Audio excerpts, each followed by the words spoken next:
Hello everyone. तो आज हम देखेंगे डायबिटीज़ मेलाइटस के बारे में। तो इसके इंट्रोडक्शन से स्टार्ट करते हैं। Diabetes mellitus is a chronic condition that affects the way the body processes glucose. मतलब डायबिटीज़ मेलाइटस क्या है, एक क्रोनिक कंडीशन होती है जो हमारी बॉडी जिस तरह से ग्लूकोज को प्रोसेस करती है, बनाती है, उस प्रोसेस को अफेक्ट करता है। अ type of sugar that is the body primary source of energy. Glucose क्या होता है, एक शुगर का टाइप होता है जो हमारी बॉडी के लिए प्राइमरी सोर्स होता है एनर्जी का। In diabetes the body either does not produce enough insulin, a hormone that regulates blood sugar level, or is unable to effectively use the insulin it produces. Diabetes में होता क्या है कि या तो हमारी बॉडी उतना इंसुलिन नहीं बना पाती है जितनी ज़रूरत होती है। इंसुलिन जो कि एक हार्मोन है जो हमारे ब्लड की शुगर लेवल को रेगुलेट करता है या मेंटेन करके रखता है। पहला तो ये तो हमारी बॉडी उतना इंसुलिन नहीं बना पा रही है जितना ज़रूरी है हमारे ब्लड शुगर लेवल को मेंटेन करने के लिए।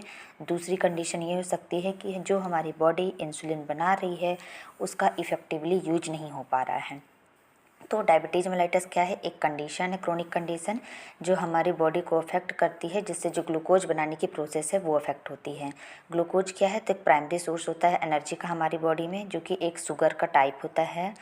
डायबिटीज़ में क्या होता है, हमारी बॉडी जो या तो इंसुलिन नहीं बना पाती है जितनी ज़रूरत होती है। जो इंसुलिन क्या है, एक हार्मोन है जो हमारे ब्लड शुगर लेवल को रेगुलेट करता है। या तो बना नहीं पाती है या तो बनाती है तो उसका इफ़ेक्टिवली यूज नहीं कर पाती है उस इंसुलिन का जो बनता है। नेक्स्ट हम देखेंगे इसकी definition. It is a metabolic disorder characterized by high level of glucose in blood due to decrease secretion of insulin and its action. तो डायबिटीज़ मेलाइटस क्या है, एक मेटाबॉलिक डिसऑर्डर जिसमें क्या होता है, जो हमारा ब्लड है उसमें ग्लूकोज का लेवल ज़्यादा हो जाता है। क्यों ज़्यादा होता है, या तो इंसुलिन का सिक्रेशन कम होता है या तो उसका एक्शन कम होता है। मतलब एक मेटाबॉलिक डिसऑर्डर है जिसमें हमारे ब्लड में ग्लूकोज का लेवल ज़्यादा रहता है क्योंकि इंसुलिन का सिक्रेशन कम होता है और उसका एक्शन भी कम होता है। तो ये इसकी डेफिनेशन हो गई डायबिटीज़ मेलाइटस की। नेक्स्ट हम देखेंगे इसके क्लिनिकल मैनिफेस्टेशन। तो सबसे पहले हम देखेंगे कि हाइपरग्लाइसीमिया रिलेटेड सिम्टम्स, मतलब हाई ब्लड शुगर लेवल है तो उससे क्या क्या सिम्टम्स दिखाई देंगे। अगर ब्लड शुगर हाई है तो क्या क्या होगा। पहला है polyuria, increase urine production due to high blood sugar level leading to frequent urination. क्योंकि ब्लड शुगर लेवल ज़्यादा है तो जिससे क्या होगा, यूरिन ज़्यादा अमाउंट में प्रोड्यूस होगा। जब यूरिन ज़्यादा प्रोड्यूस होगा तो जो पेशेंट है वो बार बार यूरिनेशन के लिए जाएगा, उसको बार बार यूरिन पास आउट करने की अर्ज होगी। अगर ब्लड शुगर लेवल ज़्यादा है तो यूरिन का प्रोडक्शन ज़्यादा होगा जिससे पेशेंट बार बार यूरिन पास आउट करने जाएगा। नेक्स्ट है डिप्सिया। इसमें क्या होता है, increase thrust and fluid intake due to high blood sugar level. क्योंकि ब्लड शुगर लेवल ज़्यादा था तो पेशेंट में यूरिन का प्रोडक्शन ज़्यादा हो रहा था तो वो बार बार यूरिन पास आउट करने जा रहा है। जब फ्लूइड आउटपुट हो रहा है तो उसके लिए इनटेक भी करना होगा, इसलिए पेशेंट को बार बार ज़्यादा प्यास लगेगी। नेक्स्ट है polyphagia, increase hunger and food intake due to high blood sugar level. Blood sugar level ज़्यादा है तो इसलिए पेशेंट का जो मेटाबॉलिज्म है वो भी डिस्टर्बेंस होगा जिससे पेशेंट को बार बार भूख लगेगी। Weight loss, unintentional weight loss होगा due to high blood sugar level and insulin deficiency. मतलब पेशेंट का है वो वेट लॉस होगा, ज़्यादा ही अनइंटेंशनली होगा क्योंकि ब्लड शुगर लेवल ज़्यादा है और साथ ही साथ पेशेंट को इंसुलिन की भी डिफिशियंसी है, इसलिए पेशेंट का वेट लॉस होगा। फैटिग यानी थकान का लगना, पेशेंट को वीक फील होगा, टायर्ड थका हुआ फील होगा और एनर्जी की कमी होगी क्योंकि ब्लड शुगर लेवल ज़्यादा है। क्योंकि ब्लड शुगर लेवल ज़्यादा है, दो कंडीशन से ही है, तो हमारी बॉडी जो ब्लड शुगर लेवल उसको इफेक्टिवली यूज नहीं कर पा रही है जिसके कारण से पेशेंट को थकान होगी या कमज़ोरी सी लगेगी या एनर्जी की कमी होगी। तो अगर ब्लड शुगर लेवल ज़्यादा तो क्या क्या सिम्टम्स देखने को मिले, पॉलीयूरिया देखने को मिला, polydipsia, polyphagia, weight loss and फैटिक। Next है ऑक्यूलर मैनिफेस्टेशन, यानी हमारे आई में क्या क्या सिम्टम्स दिखाई देंगे। सबसे पहला है blood vision, high blood sugar level can cause the lens in the eye to swell leading to blood vision. जब ब्लड शुगर लेवल ज़्यादा होता है तो जो हमारी आई की जो लेंस होती है वो क्या होती है, वो स्वेल हो जाती है, उसमें स्वेलिंग सी आ जाती है जिससे कि ब्लड विजन हो जाती है, मतलब धुंधला दिखाई देने लगता है। ब्लड शुगर लेवल ज़्यादा है तो हमारी जो आई की जो लेंस है वो स्वेल हो जाएगी जिससे ब्लड विजन होगा।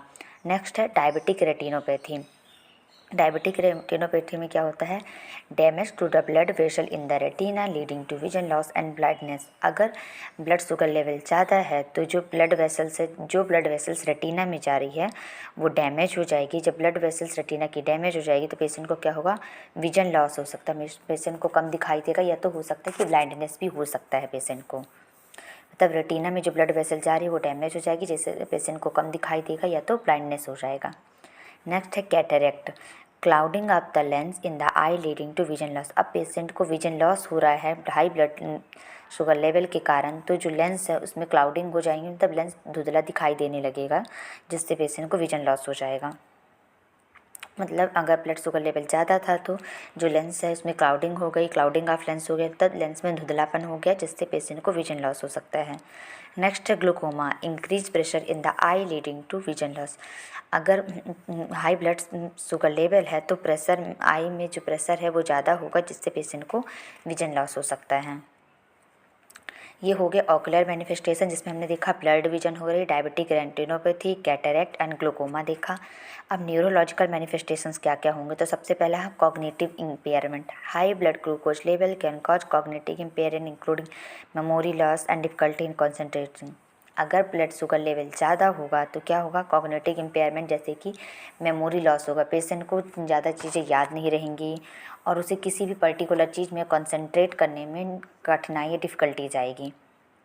अगर ब्लड शुगर लेवल है तो मेमोरी लॉस भी हो रहा है और वो कंसंट्रेट किसी चीज़ पे अच्छे से नहीं कर पाएगा। नेक्स्ट है neuropathy, prolong exposure to high blood glucose level can damage. अगर लंबे समय से ब्लड शुगर लेवल ज़्यादा है तो वो क्या होगा, हमारी नर्व्स हैं उनको डैमेज कर देगा। नेक्स्ट है autonomic neuropathy. Autonomic neuropathy is a type of nerve damage that affect the autonomic nervous system which control involuntary function such as heart rate, digestion and blood pressure. Autonomic neuropathy में क्या होता है, अगर blood sugar level ज़्यादा है तो हमारी autonomic neuropathy में क्या होगा, नर्व डैमेज होती है। कौन सी नर्व डैमेज होगी, जो ऑटोनॉमिक नर्वस सिस्टम वाली नर्व है वो डैमेज हो जाएगी।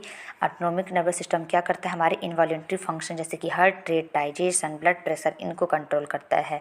लेकिन अगर ऑटोनॉमिक नर्वस सिस्टम की नर्व डैमेज हो जाएगी तो हमारे जो हार्ट रेट है, डाइजेशन है और ब्लड प्रेशर है, इन सब में इम्बैलेंस हो जाएगा, ये सब एबनॉर्मल हो जाएंगे। न्यूरोलॉजिकल मैनिफेस्टेशन में हमने देखा कॉग्निटिव इम्पेयरमेंट हो रहा था, जिसमें मेमोरी लॉस और कॉन्सेंट्रेट नहीं कर पा रहा था। न्यूरोपैथी में देखा कि अगर ब्लड शुगर लेवल ज़्यादा रहा तो नर्व डैमेज कर देगा, लंबे समय तक ज़्यादा रहा तो। ऑटोनॉमिक न्यूरोपैथी में हमने देखा कि जो ऑटोनॉमिक नर्वस सिस्टम वाली नर्व है वो डैमेज हो जाएगी। ऑटोनॉमिक नर्वस सिस्टम करता है कि हमारी हार्ट रेट, डाइजेशन और ब्लड प्रेशर को कंट्रोल करता है या मेंटेन करता है, तो इन सब में भी एबनॉर्मलिटीज़ देखने को मिलेंगी। तो आज हमने डायबिटीज़ मेलाइटस का इंट्रोडक्शन देखा, उसकी डेफिनेशन देखी और उसके क्लिनिकल मैनिफेस्टेशंस देख लिए। इसके नेक्स्ट पार्ट में हम इसके कॉजेज, मैनेजमेंट, डायग्नोस्टिक, इवोल्यूशन सब देखेंगे। आई होप आपको मेरी वीडियोज़ पसंद आ रही हूँ, तो please like, share and subscribe my channel. Thank you.